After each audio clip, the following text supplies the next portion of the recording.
Good morning, Sunday morning mga kaibigan. Inilabas na natin ang ating Not So Sunday car. Not So Sunday kasi everyday ko naman to ginagamit. Etong linggo na ito, so ginamit ko siya buong linggo. Inobserbahan ko kung ano yung mga pwedeng magawa. At yes, halos matatapos na at ready na ito ibiyahe sa norte.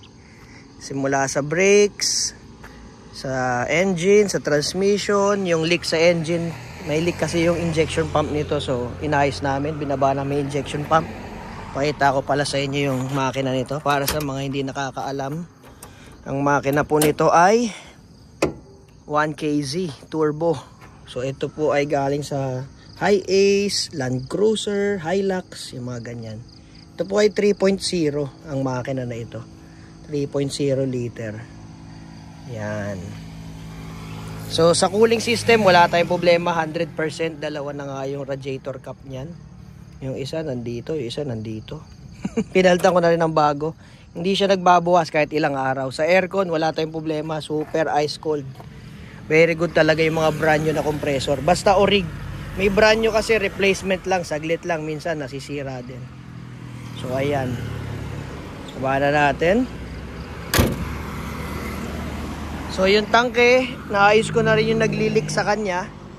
Yung naglilik sa kanya sa tangke ay nandun sa may floater.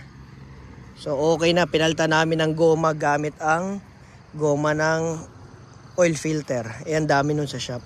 Tapos ito yung bago namin pinaltan, yung tambutso. Yan. Ganito kalaking piping na yung ginamit hanggang dulo. Dun. Yan.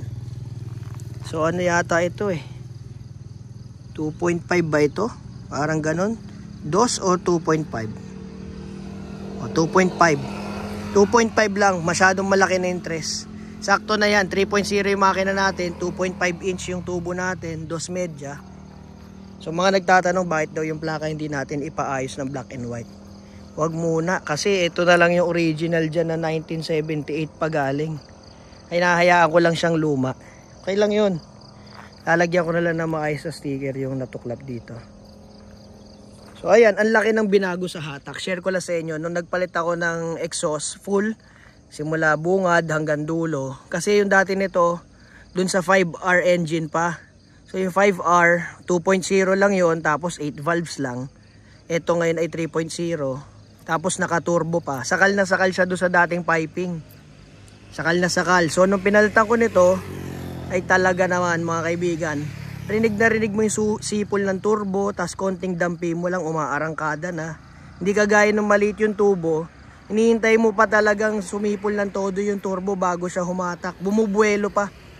Pero ito, unang tapak mo pa lang sumisipol na, at talaga namang halos umaangat yung harapan, gumaganon siya pag umaarangkada. So sabi ko, grabe, ang laking alwan. Laking alwan sa makina pag naka full exhaust. Hindi naman din niya maingay kasi turbo diesel ito. Hindi ito yung normal na diesel lang na walang turbo, yung parang lumalagapak yung tunog, no? O, ayan. Okay na tayo sa gulong. Na wheel balancing na din. Pag sinabing wheel balancing, yun yung nilalagyan ng tingga na ganyan, no? Sinasalpak sa machine, lalagyan ng tingga para balanse. Ang napansin ko naman sa kanyang kaibahan ngayon, talaga namang kahit naman tumap speed ka naman ng mataas, hindi ka kakabahan dahil walang ka-vibrate. So yung mga hindi nakakita nung video natin ng interior, ayan. May mga nag-comment pa rin kasi patingin doon ng interior. So ayan na po. All black, straight black. Tapos, ayan, yun lang yung ceiling. Yung brake sa likod, di na rin nangangapit. Okay na, wheel cylinder lang, kinalawang. Very good, very nice. Yung amoy, hindi ko lang alam, pero parang wala naman na. Kasi may singaw siya dito sa gitna. Nung dinamit namin ni Mrs., so wala na yung singaw. Kaya siguro siya naaamoy ni Mrs. kasi pumapasok sa loob yung amoy. So ngayon hindi na. Okay na. So all good. Walang overheat, walang tirek, wala nang leaks. Ayan. Mga gulong natin, nakabalance na. Wheel alignment, siguro final ko dito test drive sa Malay. Pero ngayon umiikot ako na Alabang, alas 4 pa lang umiikot na ako. Yan, umiikot ako sa may ATC. Tapos balik ako ng south. Boss! Sir, morning. Morning! So ayun lang. Good suspension pa rin mga kaibigan. Very nice. Lagi kayong magdadala ng tools, ng tubig kapag kayo ay babiyahe. Okay? Happy Sunday mga kaibigan. Have a blessed day. Good morning. Jogging naman tayo. Let's go.